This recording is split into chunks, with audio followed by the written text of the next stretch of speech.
ये कहानी बेन नाम के एक ऐसे लड़के की है जो बीहड़ के चप्पे चप्पे को जानता है। लेकिन एक दिन वो एक ऐसे आदमी के साथ फंस जाता है जो उसे गोली से नहीं बल्कि भूख और प्यास से मारना चाहता है। Bollywood silver screen presenting beyond the reach. इस कहानी की शुरुआत में बीहड़ के बीचों बीच हमें एक छोटे से घर को दिखाया जाता है जहां पर बेन नाम का लड़का अपनी गर्लफ्रेंड के साथ रहता है। बेन यहां पर टूरिस्ट गाइड का काम करता है। दरअसल पास ही में एक छोटा सा टाउन है जहां पर लोग घूमने आते हैं और बेन उन्हें इस पूरे बीहड़ को दिखाता है। बेन की गर्लफ्रेंड अब यहाँ से शहर जाना चाहती है क्योंकि उसे अपनी पढ़ाई पूरी करनी है। वो बेन को अपने साथ चलने के लिए कहती है लेकिन बेन मना कर देता है क्योंकि बेन को यहाँ पर रहना अच्छा लगता है। उसका काम भी यहीं पर है। बेन अपनी गर्लफ्रेंड को एक गन देता है और कहता है कि मुझसे वादा करो, हमेशा सोने से पहले तुम इसे अपनी पिलो के नीचे अपनी सेफ्टी के लिए रखोगी। वो कहती कि हाँ मैं ऐसे ही करूँगी और इसके बाद वो यहाँ से चली जाती है। उसके जाने के बाद बेन को उसकी बहुत याद आती है।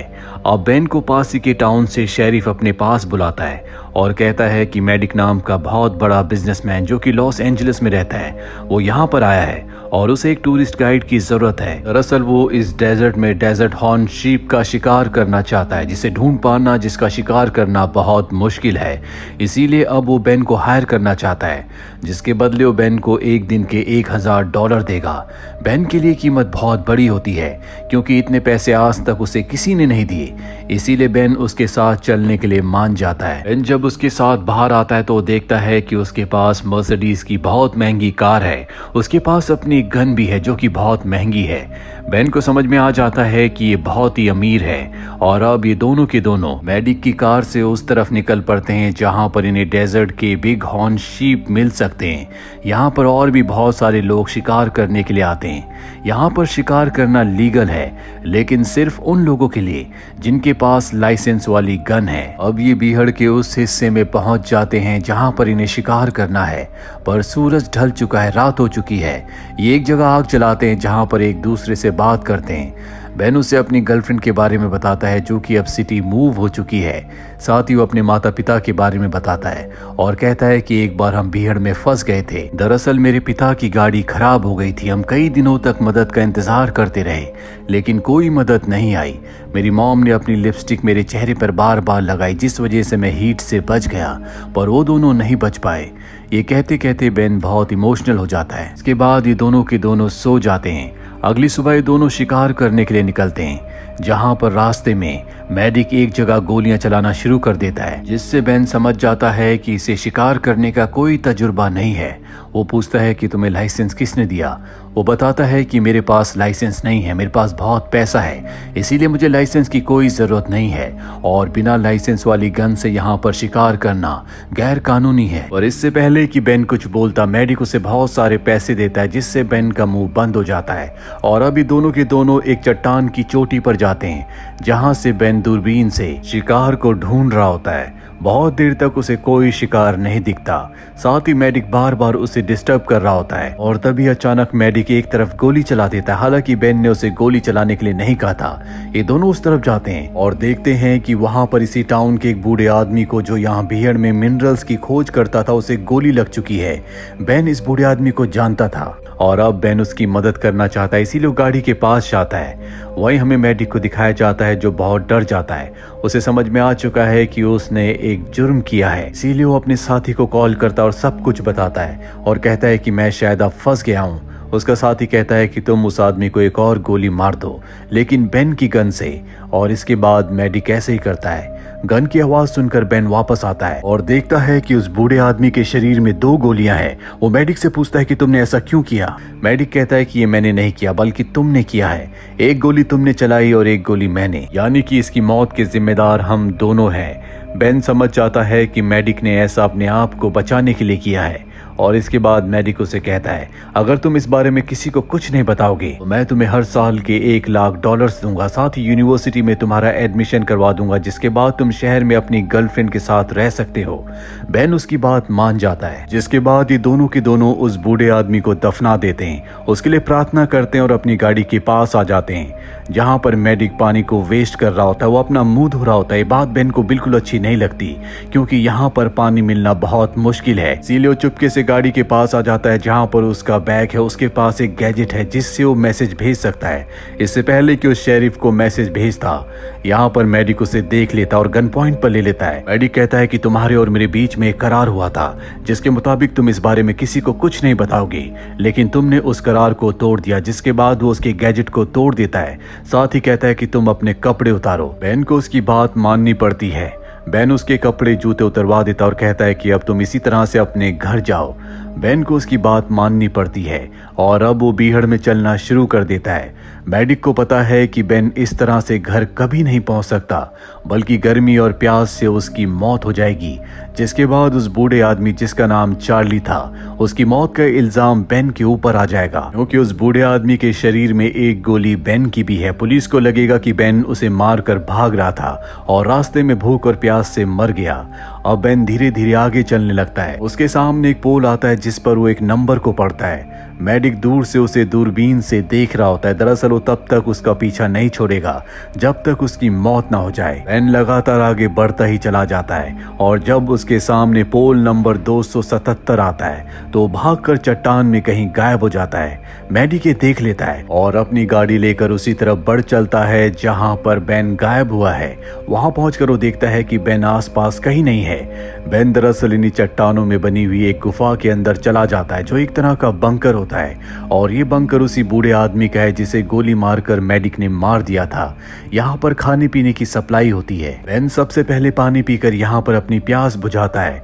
यहाँ पर बहुत सारी फोटोज हैं और इन्हीं फोटोज में से एक फोटो बेन की और उस बूढ़े आदमी की है। दरअसल बेन बहुत सालों से उसे जानता था। बेन उससे माफी मांगता है कि मैं तुम्हारी जान नहीं बचा पाया और तभी बेन को एहसास होता है कि इस गुफा के अंदर कोई आ रहा है। बेन जल्दी से वहां पर लगे हुए एक मैप को अपने पास छुपाकर और अंदर चला जाता है। अब यहाँ पर मेडिक आ चुका है। मेडिक को पता है कि बेन यहीं पर है, इसीलिए यहाँ पर बॉम्ब लगाकर बाहर निकल जाता है और कुछ ही देर बाद बॉम्ब ब्लास्ट होता है जिससे पूरी की पूरी जगह ढह जाती है। पर बेन की किस्मत अच्छी होती है कि वो पहले ही बाहर निकल चुका था। वो यहाँ से आगे बढ़ रहा होता है तभी उसके सामने मेडिक आ जाता है। वो कहता है कि अगर तुम अपने घर जाना चाहते हो तो जाओ, लेकिन इस बार अगर तुमने छुपने की या भागने की कोशिश की तो मैं दूर से ही तुम्हें गोली मार दूंगा। बेन को पता है कि उसके पास जो गन है वो बहुत ज्यादा एडवांस है और दूर से उस पर वो निशाना लगा सकता है, इसीलिए बेन को एक बार फिर से आगे बढ़ना पड़ता है। यहाँ से जो सबसे नज़दीकी टाउन है वो 45 मील दूर है और अब बेन के पास जो नक्शा होता है जो उसने मेडिक से छुपा लिया था, उस नक्शे के सहारे वो आगे बढ़ने लगता है। कुछ ही देर बाद वो उस जगह पहुंच जाता है जहां पर बेन ने और उस बूढ़े आदमी ने जिसकी मौत हो चुकी है, इन दोनों ने बैठने के लिए एक सोफा लगाया था।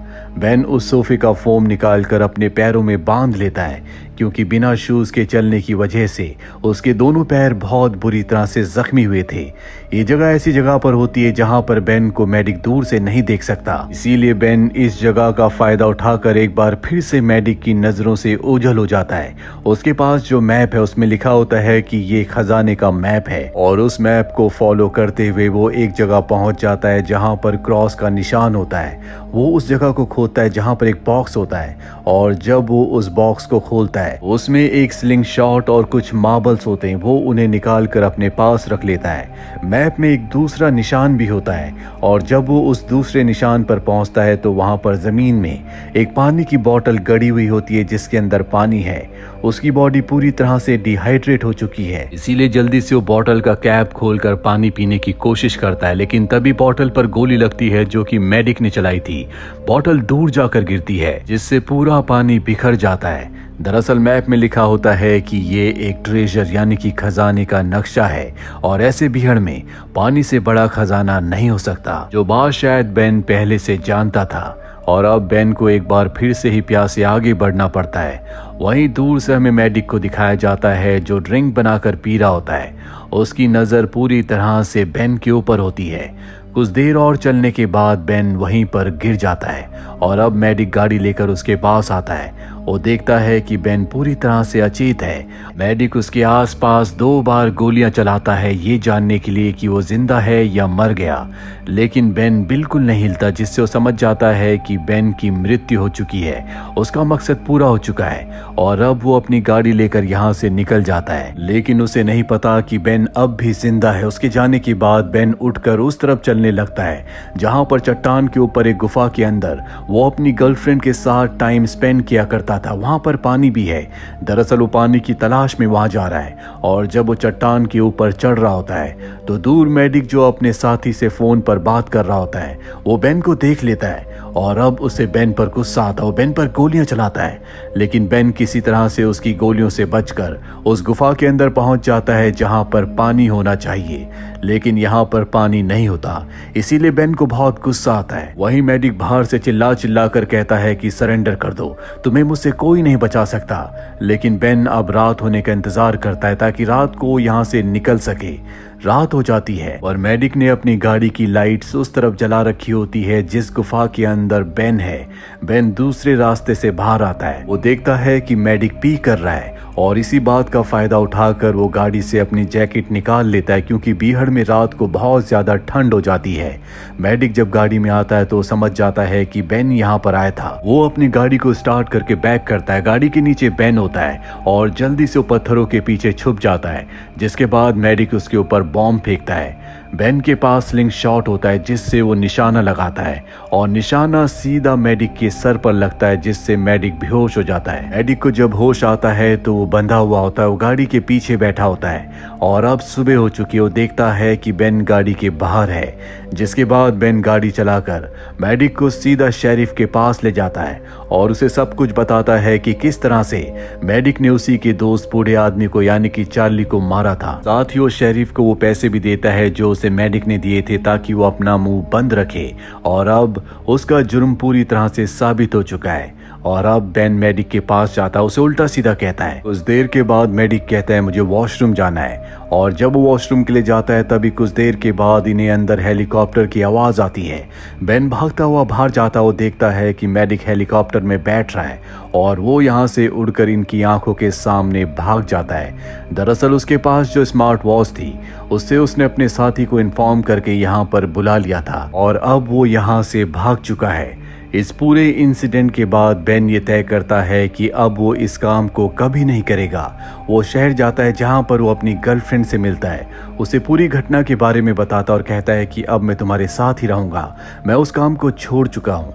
और एक रात को जब वो अपनी गर्लफ्रेंड के साथ सो रहा होता है तभी उसे सपना आता है कि मेडिक उसके सामने, उसके हाथ में गन है और वो उसे शूट करने वाला है। उसकी नींद खुल जाती है, उसके सामने कोई नहीं होता, पर जैसे वो एक बार फिर से अपनी आंखें बंद करता है मेडिक की आवाज आती है। मेडिक सच में वहां पर होता है, उसके हाथ में गन होती है। मेडिक कहता है कि पिछली बार तुम बच गए थे लेकिन अब तुम्हें मुझसे कोई नहीं बचा सकता, और वो उसे शूट करने वाला होता है कि तभी बेन की गर्लफ्रेंड उसे शूट कर देती है। दरअसल बेन ने जो उसे गन दी थी वो हमेशा अपनी पिलो के नीचे रखकर सोती थी और उसी गन से वो उसे गोली मार देती है, जिसके बाद बेन भी गोली चलाता है और मेडिक की मृत्यु हो जाती है और इस तरह से मेडिक की जिंदगी का खात्मा हो जाता है। तो ये थी पूरी कहानी इस फिल्म की जिसका नाम है बियॉन्ड द रीच। उम्मीद करते हैं कि ये कहानी आपको पसंद आई होगी।